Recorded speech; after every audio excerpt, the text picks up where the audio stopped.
নমস্কার। পশ্চিমবঙ্গ সমগ্র শিক্ষা মিশন বিদ্যালয় শিক্ষা বিভাগ পশ্চিমবঙ্গ সরকারের উদ্যোগে বাংলার শিক্ষা ক্লাসরুমে সবাইকে স্বাগত। আমি শ্রী শচীন্দ্রনাথ মণ্ডল, সহ শিক্ষক, নরেন্দ্রপুর রামকৃষ্ণ মিশন বিদ্যালয় ইতিহাস বিভাগ। আজকে আমি তোমাদের পড়াবো ফরাসি বিপ্লবের কয়েকটি দিক, তার দ্বিতীয় পার্ট, সেকেন্ড পার্ট বা দ্বিতীয় পর্ব। এই পর্বের আলোচনায় আমরা প্রথমে আসছি টেনিস কোর্টের শপথ। টেনিস কোর্টের শপথ আমরা এর প্রথমেই বলবো যে রাজা পার্লামেন্টের অধিবেশন ডেকেছিলেন, কিন্তু সেখানে নির্বাচিত প্রতিনিধিদের কিছু দাবি দেওয়া ছিল, সেগুলো রাজা ঠিকঠাক মেনে নেননি। মেনে না নেওয়ার জন্যে তারা তুমুল হইচই শুরু করে দেয় সভাকক্ষে। তাই রাজা ষোড়শই বাধ্য হয়ে স্টেটস জেনারেলের অধিবেশন বন্ধ করে দেন এবং স্টেটস জেনারেলের কক্ষে যারা ছিল তাদের সবাইকে বের করে দিলেন।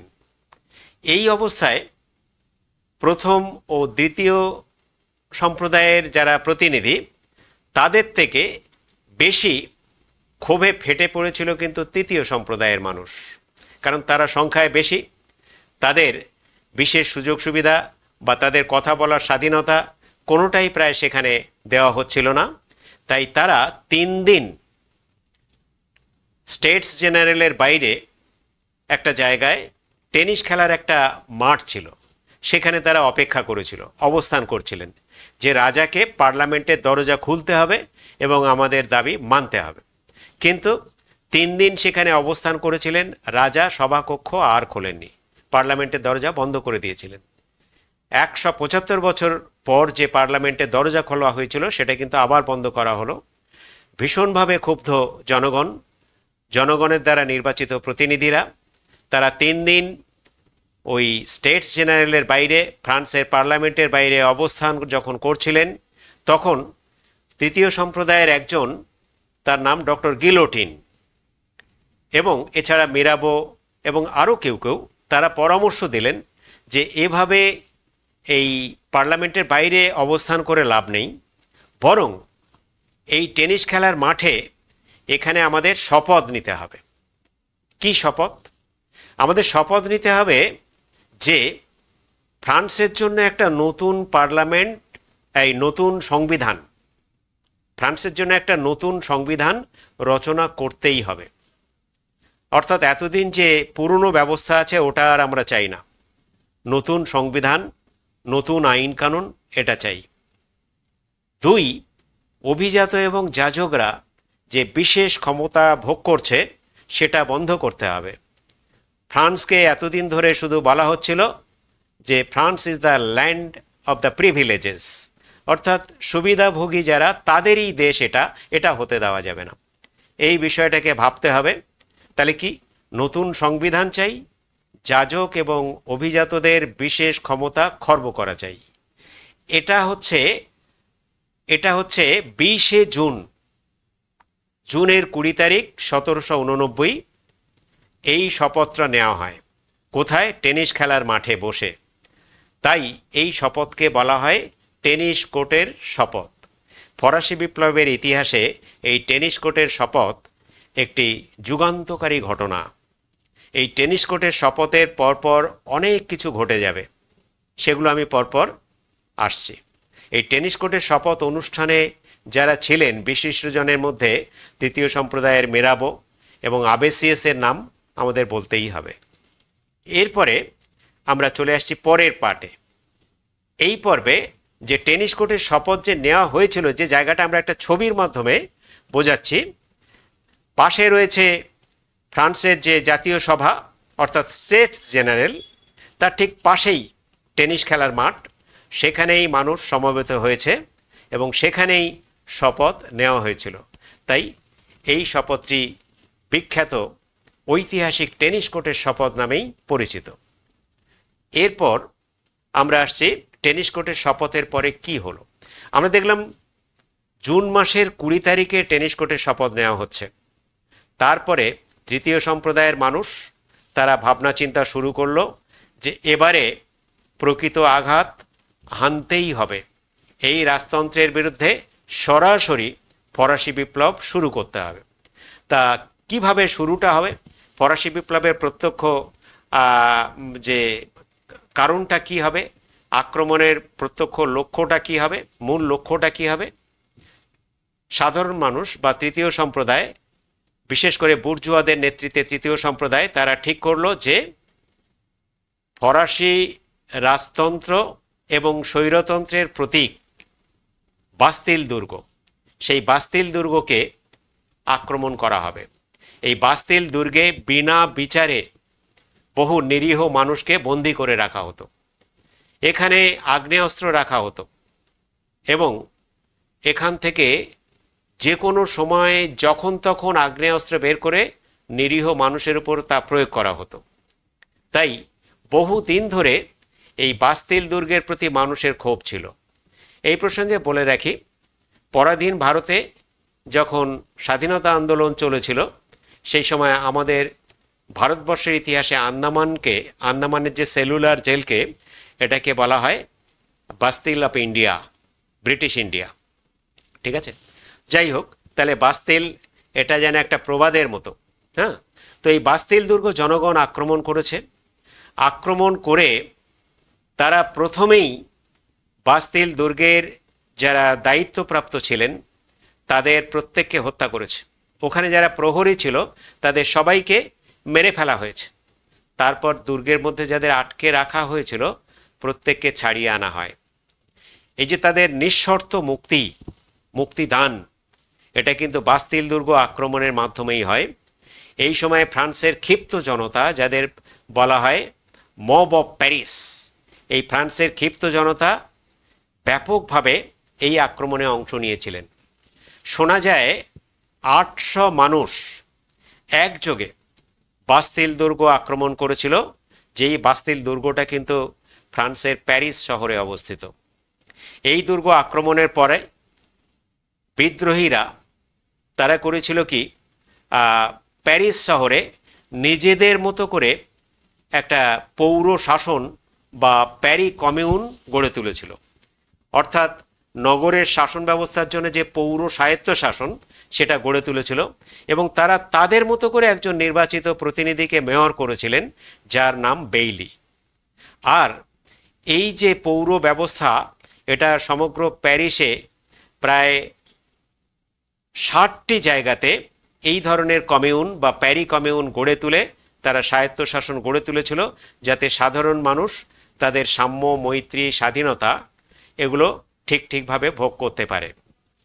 আর এই সরকারের নিরাপত্তার জন্যে তারা আবার নিজেদের মতো করে একটা জাতীয় রক্ষী বাহিনী বা ন্যাশনাল গার্ড তৈরি করেছিল, যার নেতৃত্বে ছিলেন লাফায়েত।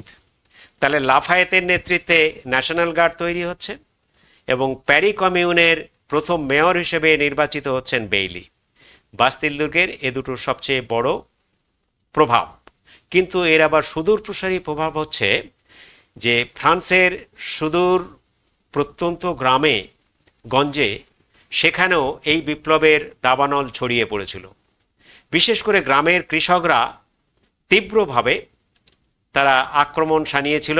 রাজা, অভিজাত, তাদের কর্মচারী, যাজক এবং তাদের এলাকার চার্চের যে সমস্ত বিশপ, তাদের প্রত্যেকের উপরে এরা আঘাত এনেছিল, কারণ এরা সবাই সাধারণ মানুষকে নানানভাবে শোষণ এবং পীড়ন করত। এরপরে আমরা চলে আসছি পরের পর্বে, যেটা আমরা একটা ছবির মাধ্যমে দেখাচ্ছি যে এই হচ্ছে সেই বিখ্যাত বাস্তিল দুর্গ, কুখ্যাত বলাই ভালো, কুখ্যাত বাস্তিল দুর্গ, যে দুর্গ জনগণ আক্রমণ করেছিল। কখনোই ফরাসি রাজা ভাবতে পারেননি যে এই দুর্গ সাধারণ মানুষ আক্রমণ করবে এবং তাদের সমস্ত প্রহরীকে হত্যা করে সমস্ত বন্দীকে সেখান থেকে বের করে আনবে। এটি সম্ভব হয়েছিল 14 জুলাই 1789 খ্রিস্টাব্দে। তাহলে যে বাস্তিল দুর্গ আক্রমণ আমরা বলছি, সেই বাস্তিল দুর্গের আক্রমণের তারিখটা হচ্ছে 14 জুলাই 1789। অবশ্য এই দিন থেকে ফরাসি বিপ্লব শুরু হয়েছিল এবং যে বিপ্লবের ধারা চলেছিল 1799 খ্রিস্টাব্দের নভেম্বর মাস পর্যন্ত। এরপর আমরা আসছি ফরাসি সংবিধান বা সংবিধান সভা। জাতীয় সভা এবারে মিরাবো, মুনিয়ার, বার্নেভ, লাফায়েত, ট্যালির্যান্ড এই সমস্ত বিশিষ্ট ব্যক্তিবর্গকে নিয়ে, এরা প্রত্যেকে কিন্তু থার্ড এস্টেট বা তৃতীয় সম্প্রদায়ের মানুষ, এদেরকে নিয়ে একটা সংবিধান সভা বা কনস্টিটিউয়েন্ট অ্যাসেম্বলি গড়ে তোলা হয়। উদ্দেশ্য কি? একটা সংবিধান রচনা করা হবে। সেই সংবিধান অবশ্য 2 বছর ধরে তারা রচনা করেছিল। 1789 সালের আমরা বললাম জুলাই মাসে বাস্তিল দুর্গের পতন হচ্ছে, জুলাইয়ের পরে আগস্ট মাসে এই সংবিধান সভা হচ্ছে। যে সংবিধান সভার কাজ একটা সংবিধান রচনা করা, সেই সংবিধান রচনার কাজ শেষ করা হয়েছিল 2 বছর ধরে। 1791 খ্রিস্টাব্দে নতুন সংবিধান ফ্রান্সের জন্য রচিত হয়, যে সংবিধানকে বলা হয় 1791 সংবিধান বা constitution of France of 1791, constitution of 1791 সংক্ষেপে বলা হয়, বা ফ্রান্সের 1791 সংবিধান। এই সংবিধানে কি বলা হয়েছিল? মূলত সংস্কারের কথাই বেশি বলা হয়েছিল। কি না, প্রশাসনিক এবং বিচার সংক্রান্ত সংস্কার করা হবে। সেখানে ক্ষমতা স্বতন্ত্রীকরণ নীতিকে বিশেষভাবে কাজে লাগানো হবে, অর্থাৎ কোনো একটা দপ্তর বা বিভাগ যাতে সমস্ত ক্ষমতা হস্তগত করতে না পারে সেদিকটা দেখা, ক্ষমতা ভাগাভাগি করে দেওয়া। এই যে ক্ষমতার বিকেন্দ্রীকরণ বা ক্ষমতার বিভাজন, এই বিষয়টা এই নতুন সংবিধানে রাখা হয়। অর্থনৈতিক সংস্কারের কথা বলা হয়েছিল, সেখানে পরোক্ষ কর তুলে দেওয়া হয়েছিল। পরোক্ষ করের ক্ষেত্রে আমি যেটা বলতে চাই যে বিশেষ করে যেটা বলার বিষয়, যেটা করভি বা বেগার শ্রম, বেগার খাটা, পরিশ্রম করবে পয়সা পাবে না, এরকম একটা রীতি ছিল ফ্রান্সে। সেই প্রথাটা বিশেষভাবে বন্ধ করে দেওয়া হয়েছিল। তাহলে এই যে পরোক্ষ কর, এটা লোপ করা হলো এই নতুন সংবিধানের মাধ্যমে। এটা একটা সংস্কার, অর্থনৈতিক সংস্কার। এছাড়া সম্পত্তি ও আয়ের উপরে ট্যাক্স, আয়কর দিতে হবে। অর্থাৎ যার সম্পদ আছে, আগে সে কী করতো, সম্পদ আছে কিন্তু সে ট্যাক্স দিত না। এখন বলো না, সম্পদ যার আছে প্রত্যেকেই ট্যাক্স দিতে হবে, কর দিতে হবে।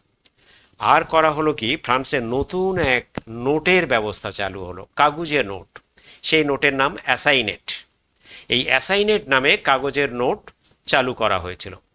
তবে এই নতুন সংবিধানে স্পষ্টভাবে বলা হলো, কৃষক ও শ্রমিকদের অনেক সুযোগ সুবিধা দেওয়া হচ্ছে ঠিকই, কিন্তু শ্রমিকরা কোনোভাবে ধর্মঘট করতে পারবে না এবং ইউনিয়ন করে জনস্বার্থ বিঘ্নিত করতে পারবে না।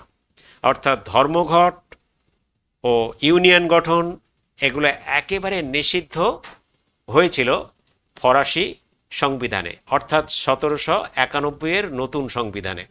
এই সংবিধানে আর একটা গুরুত্বপূর্ণ পদক্ষেপ নেওয়া হয়েছিল, সেটা হচ্ছে ধর্মীয় সংস্কার। ধর্মীয় সংস্কারে কি বলা হলো? ধর্মীয় সংস্কারে যেটা বলা হলো যে চার্চ এখন থেকে রাষ্ট্রের অধীনে থাকবে।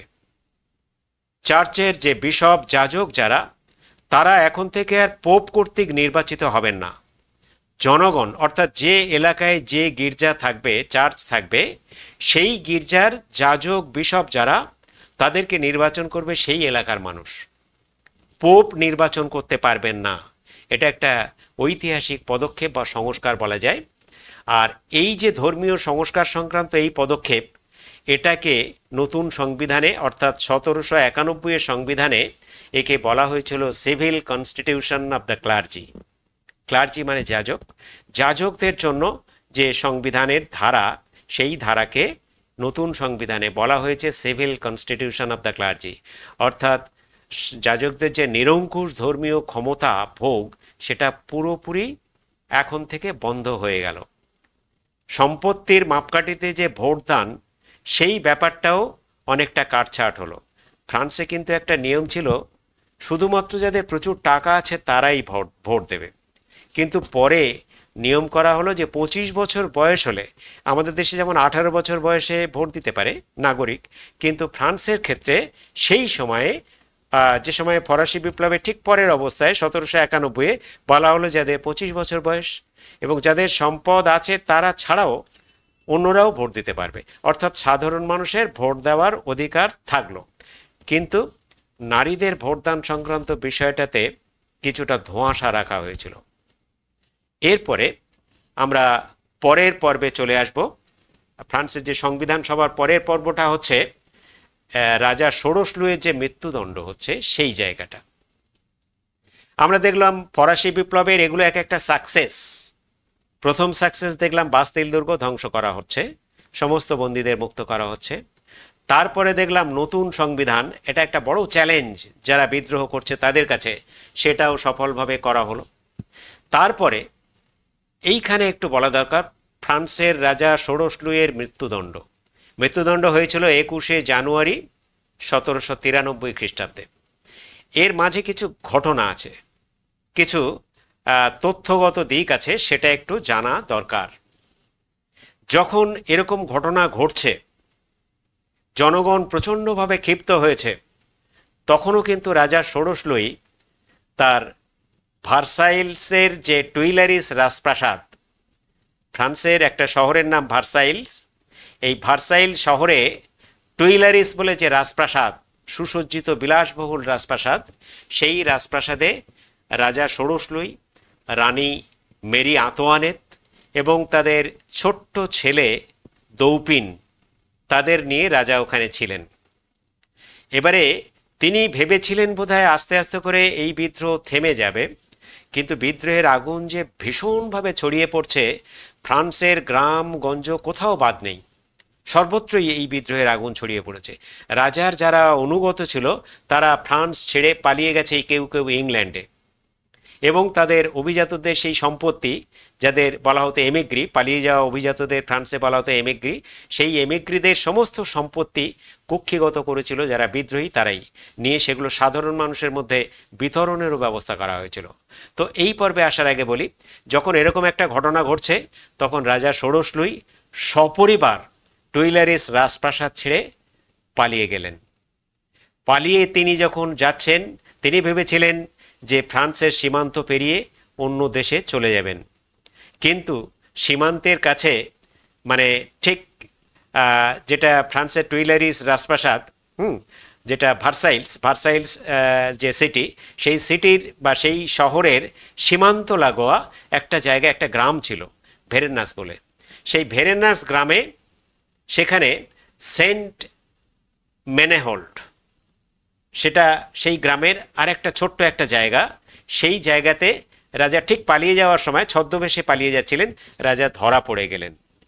সেই গ্রামের দরিদ্র মানুষ এবং এলাকার কিছু মানে বলা যেতে পারে একেবারে অতি সাধারণ পরিবারের কিছু মহিলা এবং পুরুষ, তারা একযোগে সেই রাজাকে ধরে ফেলে। ধরে এনে তারা শহরের দিকে যারা বিদ্রোহ করছে বা বিদ্রোহের নেতা মানে নেতৃত্বস্থানীয় যারা, তাদের হাতে তুলে দেয়, বলছে এই পালিয়ে যাচ্ছিল, আমরা ধরে আনলাম। তো এইভাবে রাজাকে ধরে আনা হলো। ধরে এনে তাকে কিন্তু প্যারিসের টেম্পল প্রিজন, সেইখানে তাকে বন্দি রাখা হয়। বন্দি রেখে এবারে তার বিচার চলে। বিচারের পর কি হলো, ফ্রান্সে শেষ পর্যন্ত যে জাতীয় সভা, সেই সভার যারা প্রতিনিধি, সেই প্রতিনিধিদের মধ্যে বিশেষ করে জ্যাকোবিন দলের প্রতিনিধিরা, তারা বলল এই রাজাকে বাঁচিয়ে রাখা যাবে না, এ দেশদ্রোহী। কারণ দেশদ্রোহী কেন? এই রাজা ফ্রান্সে থেকে Austria, Prussia, England, Holland, Naples, এই সমস্ত দেশের রাজাদের সঙ্গে গোপনে ষড়যন্ত্র করেছে, যারা তার বিরুদ্ধে বিদ্রোহ করছে তাদেরকে হত্যা করার জন্য। তাই এই রাজাকে বাঁচিয়ে রাখা যাবে না। যদিও ফ্রান্সের অন্যান্য রাজনৈতিক দল তারা দাবি জানিয়েছিল না, রাজাকে না মেরে জেলের মধ্যে রাখা হোক, কিন্তু সে কথা শোনা হয়নি। শেষ পর্যন্ত মাত্র 53 ভোটের গরিষ্ঠতায় রাজা ষোড়শ লুইয়ের মৃত্যুদণ্ডের নির্দেশ কার্যকর হয় এবং সেই নির্দেশ মতো 1793 খ্রিস্টাব্দের 21শে জানুয়ারি রাজাকে এবং রানী মেরি আন্তোয়ানেতকে গিলোটিন নামক যন্ত্রে শিরশ্ছেদ করা হয়। এই গিলোটিন যন্ত্রটি আমরা পাশে দেখিয়ে দিয়েছি। উপরে রাজা ষোড়শ লুই, নিচে মেরি আন্তোয়ানেতের ছবি, আর পাশে লম্বা করে দেওয়া আছে গিলোটিনের ছবি। এই গিলোটিন যন্ত্রটি কিন্তু আবিষ্কার করেছিলেন ডক্টর গিলোটিন নামে এক বিশিষ্ট ব্যক্তিত্ব। পরে এই যন্ত্রটি শিরশ্ছেদের কাজে ব্যবহার করা হয়েছিল এবং ফ্রান্সে পরবর্তীকালে যখন সন্ত্রাসের রাজত্ব শুরু হবে তা সেই সময়ে আমরা দেখব যে এই যন্ত্রকে ব্যবহার করে বহু মানুষকে মারা হয়েছিল। এরপরে আসছি আমরা পরের ফেজে, বিপ্লব রক্ষার আহ্বান। এই পর্বে কি আছে দেখো, ফ্রান্সে বিপ্লবের আগুন লেগে গেছে।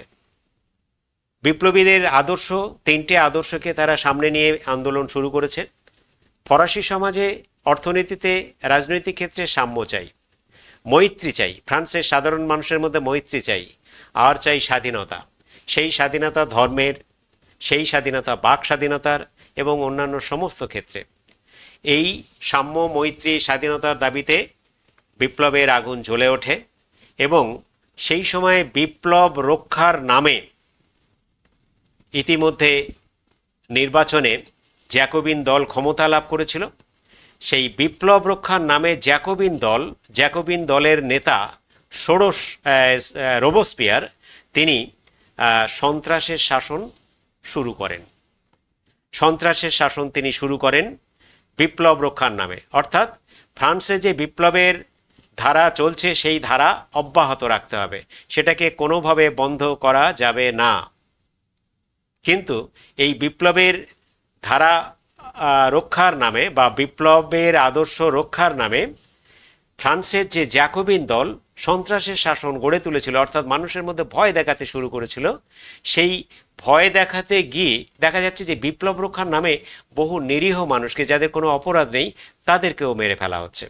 সামান্য সন্দেহের বশে তাদেরকে মেরে ফেলা হচ্ছে। এর জন্য শেষ পর্যন্ত বিপ্লব রক্ষার জন্য সন্ত্রাসের শাসনের পরিবর্তে মানুষ শ্বেত সন্ত্রাসের শাসনের কথা ভাবে এবং সেই শ্বেত সন্ত্রাসের শাসনের নায়ক আরেকজন ব্যক্তিকে তারা ঠিক করে, তার নাম থার্মিডর। শেষে আবার যে ফ্রান্সের যে ন্যাশনাল কনভেনশন বলল যে না, শ্বেত সন্ত্রাসের শাসন মানুষকে ঠিক স্বস্তি দিতে পারছে না, তাই ডাইরেক্টরের শাসন চালু করা হলো। এই সময় ন্যাশনাল কনভেনশনের উদ্যোগে নেপোলিয়ন সামরিক বিভাগের প্রধান হিসাবে নিযুক্ত হন, এবং ডাইরেক্টরের শাসন সেটা 1795 থেকে 1799 খ্রিস্টাব্দ পর্যন্ত চলে। তারপরে 1799 থেকে কনসুলেটের শাসন হয়।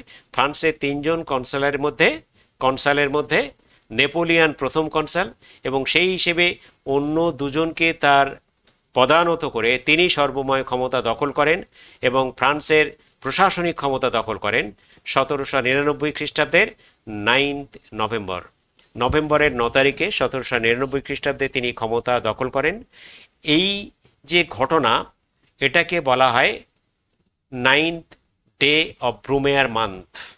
এটা ফরাসি শব্দ, 9th ডে অফ ব্রুমেয়ার মান্থ। ইংরেজি ক্যালেন্ডার 9th নভেম্বর, আর ব্রুমেয়ার মান্থ এটা ফরাসি ক্যালেন্ডার, এটা হচ্ছে ইকুইভ্যালেন্ট টু ইচ আদার, দুটো হচ্ছে একই, সমকক্ষ, সমার্থক বলা যায়। তাই এই ঘটনাটা ঘটলো। তাহলে এই পর্যন্ত ফরাসি বিপ্লবের ধারা কিন্তু চলেছিল। ইতিমধ্যে একটা ঘটনা আমরা আবার একটু ফিরে গিয়ে বলছি। যে ঘটনাটা আমরা বললাম ফ্রান্সের রাজা ষোড়শ লুই গ্রেপ্তার হয়েছেন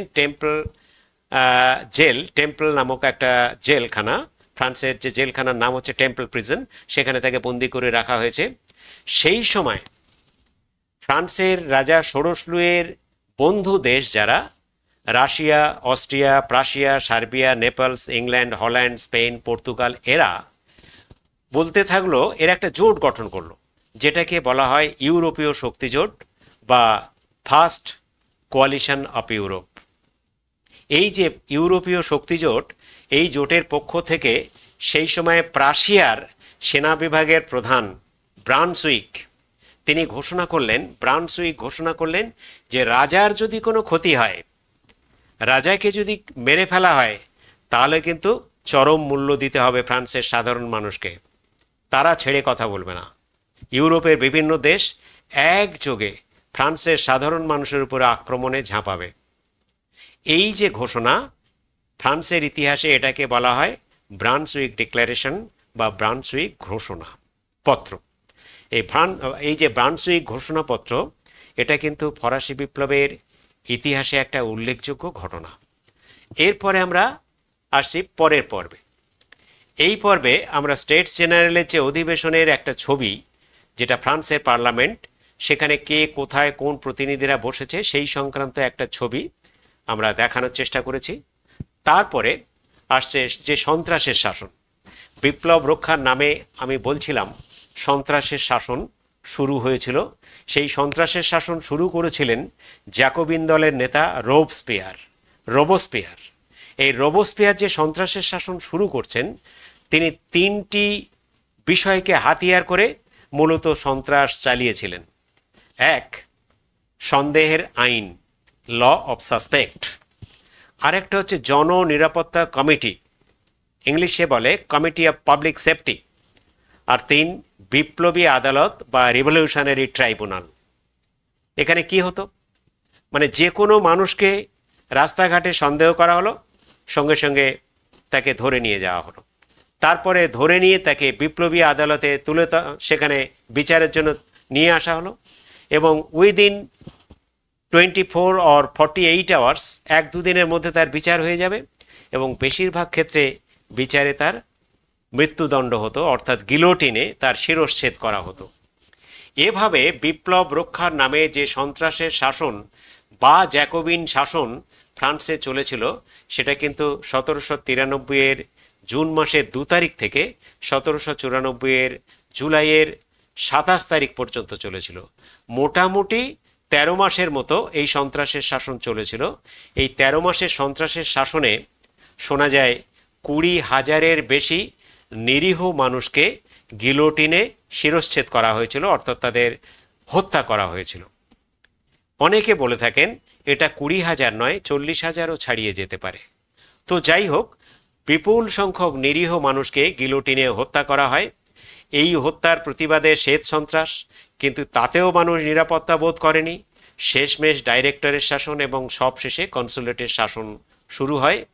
আর সন্ত্রাসের শাসনের অবসান ঘটাতে শেষ পর্যন্ত শ্বেত সন্ত্রাসের নেতারা রোবসপিয়ারকে ধরে, অর্থাৎ যিনি রেন অফ টেরার বা সন্ত্রাসের শাসনের মূল নায়ক বা খলনায়ক, সেই রোবসপিয়ারকে, তাকেও কিন্তু গিলোটিনে হত্যা করেছিল।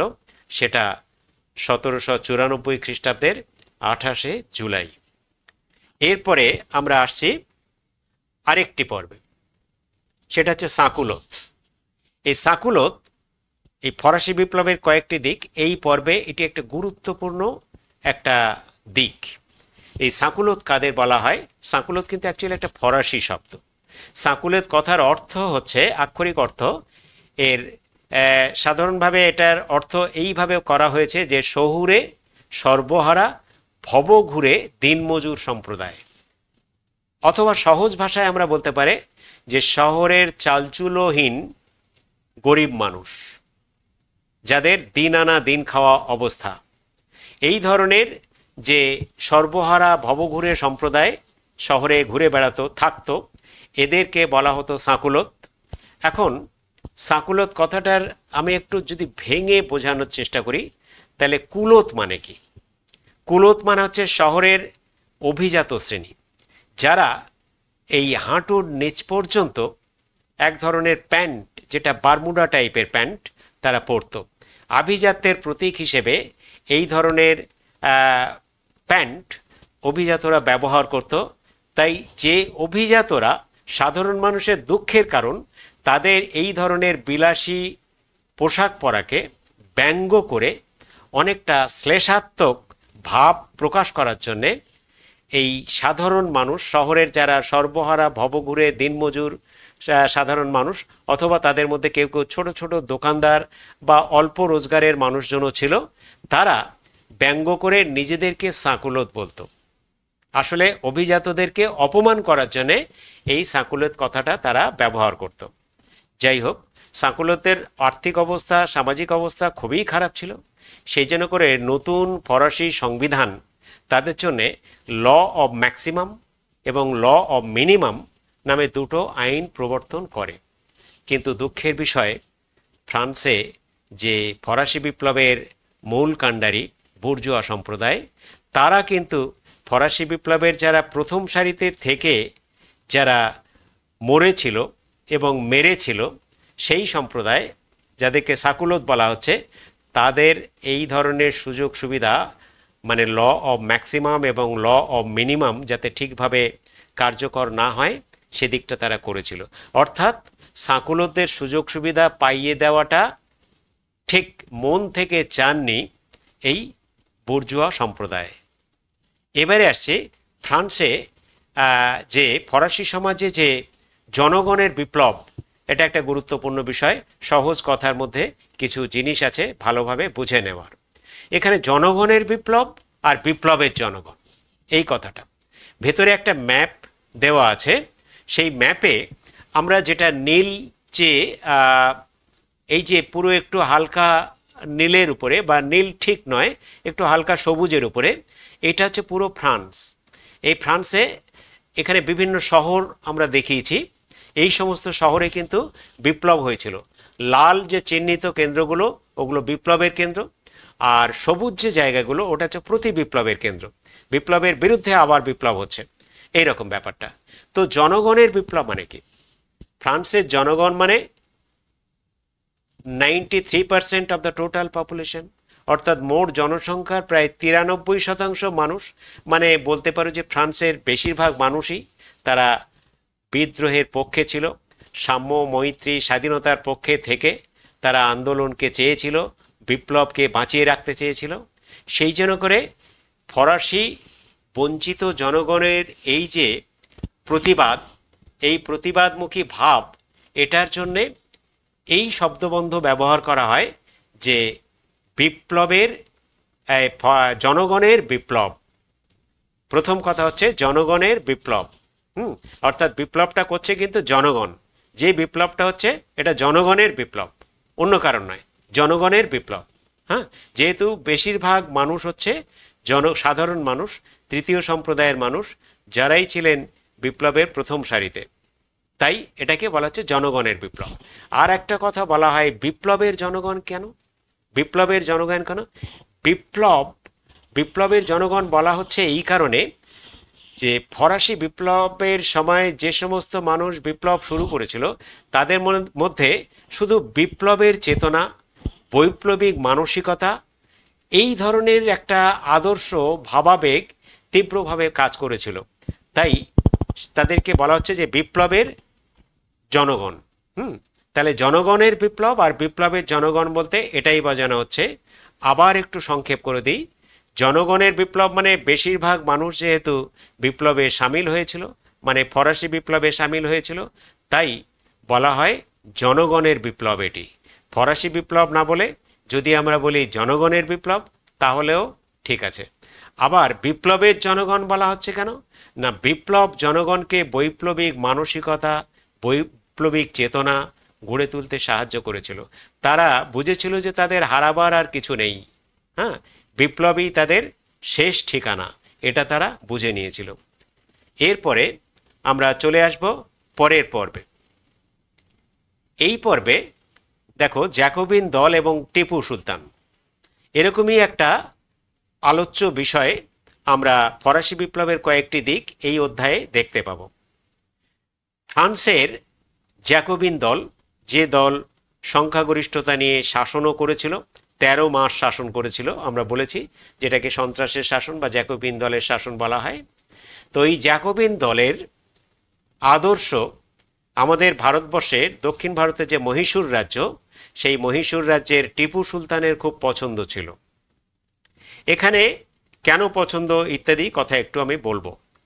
টিপু সুলতানকে বলা হয় মহীশূর শার্দুল বা মহীশূরের সিংহ। ঠিক আছে, তিনি মনে করতেন যে স্বাধীনতা ছাড়া আমি আর কোনো কিছুতে কম্প্রোমাইজ করব না, স্বাধীনভাবে জন্মানো এবং মৃত্যুর দিন পর্যন্ত স্বাধীনভাবে শাসনকার্য পরিচালনা, এটাই ছিল তার স্বপ্ন, এটাই ছিল তার ভাবনা। এখন ব্রিটিশরা ভারতে ঔপনিবেশিক সাম্রাজ্য বিস্তার করতে এসে একটার পর একটা রাজ্য দখল করছিল। তাদের লক্ষ্য ছিল মহীশূর রাজ্য দখল করা।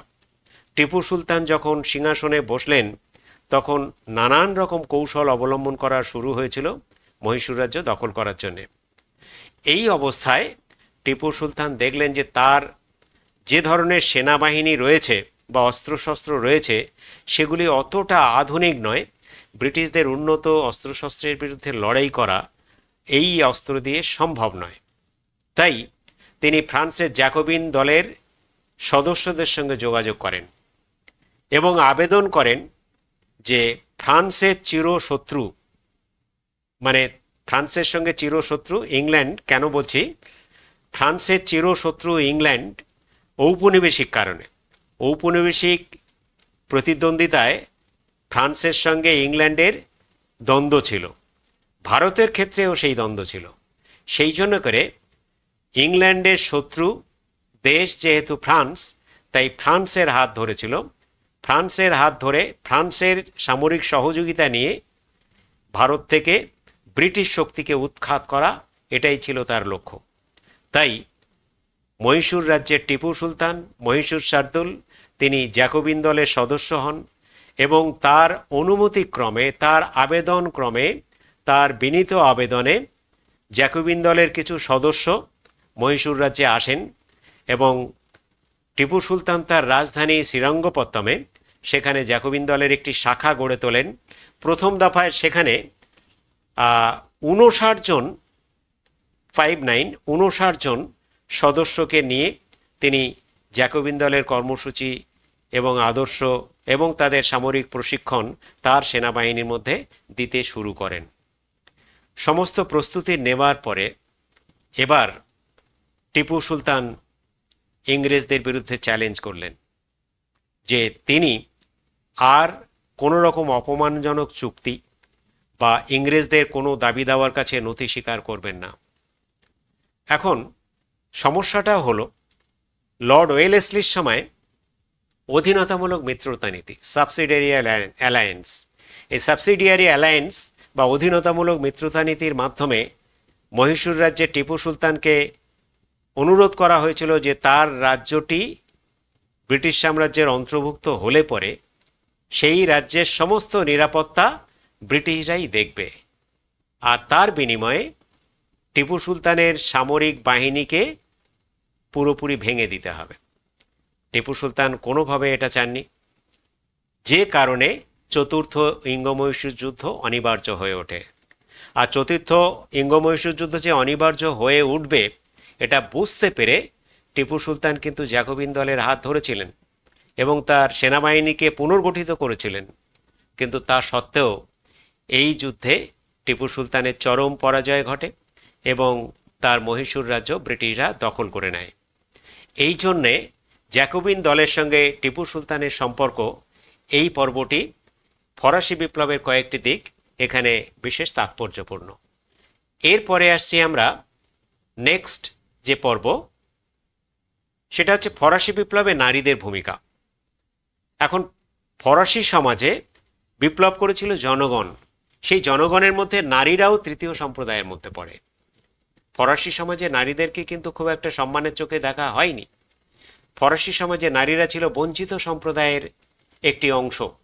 তাই ওই সমাজের বিশিষ্ট নারী যেমন madame Roland, Olympe de Gouges, Pauline Leon, de Corday de Armont, এরা প্রত্যেকেই ফ্রান্সের নারী সমাজকে জাগিয়ে তোলেন, নারী সমাজকে প্রতিবাদমুখী করে তোলেন এবং নারীদেরকে ঐক্যবদ্ধ করে তারা তাদের নিজ নিজ এলাকায় আন্দোলন শুরু করেন এবং তাদের নারীদের নিয়ে একটা সংগঠনও গড়ে তোলা হলো। সেই সংগঠনের নাম হচ্ছে society of the revolutionary woman. আর সেই সোসাইটি অব দ্য রেভলিউশনারি ওম্যানের এই সংস্থার একটা ঘোষণা ছিল। ঘোষণাটা হচ্ছে declaration of the rights of women and female citizen. ফ্রান্সে কিন্তু নারীদের কোনো ভোটাধিকার ছিল না। তাই এই ঘোষণার মাধ্যমে বলা হলো নারীদের অধিকার এবং নারীদেরকে নাগরিক হিসেবে স্বীকৃতি দান এটা করতেই হবে, আইনগত স্বীকৃতি দিতে হবে, অর্থাৎ নারীদের নাগরিক অধিকার দিতেই হবে। এই দাবিতে তারা ফরাসি বিপ্লবে অংশ নিয়েছিল এবং তাদের এই ভূমিকা ফরাসি বিপ্লবকে অনিবার্য সাফল্যের দিকে নিয়ে গিয়েছিল। এরপরে আমরা পরের পর্বে আসছি। এই পর্বে দেখব ফরাসি বিপ্লবে কিছু গুজব ভীষণভাবে কাজ করেছিল। এখন তোমরা জানো গুজব নানান রকমভাবে অনেক সময় অহেতুক একটা উত্তেজক পরিস্থিতি তৈরি করে। দেখা যাবে তার উৎস উন্মোচন করতে করতে ঠিক জায়গায় পৌঁছালে দেখা যাবে যে সেই যে গুজব তার কোনো ভিত্তি নেই। তো এরকম ঘটনা ফ্রান্সেও হয়েছিল, গুজব রটেছিল। সেই গুজবের জন্য সাধারণ মানুষ ক্ষিপ্ত হয়ে রাজতন্ত্রের বিরুদ্ধে বিদ্রোহে সামিল হয়েছিল। গুজব কিভাবে ছড়িয়েছিল? এরকমভাবে গুজব ছড়িয়েছিল যে রাজা ষোড়শ লুই নানান রকম গর্হিতকর কাজ করছেন এবং অন্যায়ভাবে নানান রাজস্ব আদায় করছেন এবং তার যে আপন জনেদের মধ্যে সেগুলো ডিস্ট্রিবিউট করছেন, বিতরণ করে দিচ্ছেন। এবং এমনও কথা বলা হচ্ছে যে তিনি গোপনে সেনা সজ্জিত করছেন বিভিন্ন বস্তি আক্রমণ করার জন্যে, সেই বস্তিগুলো পুড়িয়ে দেওয়ার জন্যে এইসব ব্যবস্থা তিনি করছেন। আদৌ তিনি কিন্তু সেসব করেননি। রাজা ষোড়শ লুই নিজে বলেছিলেন যে আমি নিরপরাধ, মৃত্যুর আগে তিনি বলেছিলেন। অথচ তার বিরুদ্ধে এরকম গুজব রটিয়ে একটা উত্তেজক পরিস্থিতি তার বিরুদ্ধে তৈরি করা হয়েছিল। ঠিক একইভাবে তার স্ত্রী মানে রানী মেরি আতোয়ানেত, তার বিরুদ্ধেও গুজব ছড়ানো হয়েছিল। তাকে নিয়ে নানান রকম রটনা অপবাদ ছড়িয়ে তার বিরুদ্ধেও জনমত গড়ে তোলা হয়েছিল। ফরাসি অভিজাত যাজক তাদের বিরুদ্ধেও নানান ধরনের গুজব ছড়ানো হয়েছিল। এমনও গুজব ছড়ানো হয়েছিল যে ফরাসি সমাজে যে সামন্ত সমাজের যে জমিদার সম্প্রদায়, তাদের গুন্ডা বাহিনী আসছে, তারা আক্রমণ করবে, কৃষকদের আক্রমণ করে তাদের ঘরবাড়ি সব ধ্বংস করে দেবে। এমন একটা গুজব রটেছিল যে বিদেশিরা আসছে, বিদেশিরা মানে যেহেতু রাজা ষোড়শ লুইয়ের বন্ধু দেশ যারা অনেকে আছে, যারা রাজা ষোড়শ লুইয়ের মৃত্যুদণ্ড তারা একেবারেই চায়নি, সেই সমস্ত দেশ তারা সেনা পাঠাচ্ছে। সেই সেনাবাহিনী নাকি সীমান্ত দিয়ে ঢুকে পড়েছে এবং অনেক বস্তি অলরেডি তারা নিশ্চিহ্ন করে দিয়েছে। এগুলো সব কিন্তু একেবারে গুজব, এর কোনো ভিত্তি নেই। কিন্তু গুজব তো গুজব। সেই গুজবের ভিত্তিতে ততদিনে অনেকটা আগুন জ্বলে উঠেছে এবং বিদ্রোহের দাবানল রীতিমতো ছড়িয়ে পড়েছে। সেটা তো আর থামানোর সুযোগ নেই। এই গুজব রটে যাওয়ার জন্যে প্যারিস, সেতাতোয়ান এই সমস্ত জনবহুল বস্তিতেও মানে দেখা যাচ্ছে গুজবটা সত্যি কিনা সেটা কেউ দেখতে যায়নি। অমুক জায়গায় তমুক ঘটনা ঘটেছে, মানুষের শোনা কথায় সব মানুষ ঐক্যবদ্ধ হয়ে তারা মারমুখী হয়ে উঠেছিল। যেখানে রাজার লোকজন, কর্মচারী, পুলিশ বা সেনা বিভাগের লোকজন যাকে দেখতে পাচ্ছে দলবদ্ধভাবে আক্রমণ চালাচ্ছে। কে বাঁচবে কে মরবে এসব কথা তারা ভাবছেই না। কিন্তু অ্যাকচুয়ালি অনেক গুজব ছিল যে গুজবের কোনো ভিত্তি ছিল না। আর ভিত্তি ছিল না বলেই এগুলোকে বলা হয় গুজব বা রিউমর। এই রিউমর ফরাসি বিপ্লবের একটা বলতে পারে যে উল্লেখযোগ্য কারণ। ফরাসি বিপ্লব যে ঘটেছিল তার পিছনে একটা অন্যতম কারণ হিসেবে গুজবকে আমরা দেখাতে পারি। এরকম গুজব শুধু ফরাসি বিপ্লব নয়, পৃথিবীর ইতিহাসে অনেক বিপ্লবে আমরা এই গুজবের ভূমিকা কিন্তু দেখতে পাব। এরপরে আমরা চলে আসব ফরাসি বিপ্লবের প্রভাব। একেবারে শেষের দিকে আমরা এসেছি। ফরাসি বিপ্লবের এই প্রভাব আলোচনা প্রসঙ্গে আমরা বলবো যে এই বিপ্লবের মাধ্যমে একটা গুরুত্বপূর্ণ পদক্ষেপ যেটা বাস্তবায়িত হয়েছিল, সেটা 1791-এর সংবিধান কার্যকর হয়েছিল। সেই সংবিধান মেনে আইনের চোখে সবাই সমান এই নীতি গৃহীত হয়েছিল। Equality in the eye of law, অর্থাৎ আইনের চোখে সবাই সমান। And all are abide by law. হ্যাঁ, আইনের অধীন সবাই, কেউ আইনের ঊর্ধ্বে নয়। এই বিপ্লবের ফলে মানুষ বাক স্বাধীনতা ফিরে পেয়েছিল, সংবাদপত্রের স্বাধীনতা ফিরে এসেছিল, সম্পত্তি ক্রয় বিক্রয়ের স্বাধীনতাও মানুষ ফিরে পেয়েছিল, ধর্মীয় স্বাধীনতা সাধারণ মানুষ ফিরে পেয়েছিল, সাধারণ মানুষের ইচ্ছা আইনে প্রতিফলিত হয়েছিল, মানুষের জীবন ও সম্পত্তি সুরক্ষিত হয়েছিল। এগুলো হচ্ছে ফরাসি বিপ্লবের প্রভাব। ফরাসি বিপ্লবের আরেকটি গুরুত্বপূর্ণ প্রভাব, সেটা হচ্ছে মানুষের মনে ফরাসি বিপ্লবের যে কয়েকটি গুরুত্বপূর্ণ আদর্শ, সাম্য, মৈত্রী, স্বাধীনতা, দেশপ্রেম, জাতীয়তাবোধ, এই যে আদর্শগুলো একেবারে বদ্ধমূল হয়েছিল। ফ্রান্স এতদিন যে একটা সামন্ততান্ত্রিক পশ্চাৎপর রক্ষণশীল সমাজে ছিল, সেই সমাজ থেকে বেরিয়ে এসে একটা প্রগতিশীল সমাজের দিকে চালিত হতে শুরু করেছিল, এবং এটি সম্ভব হয়েছিল ফরাসি বিপ্লবের ফলে।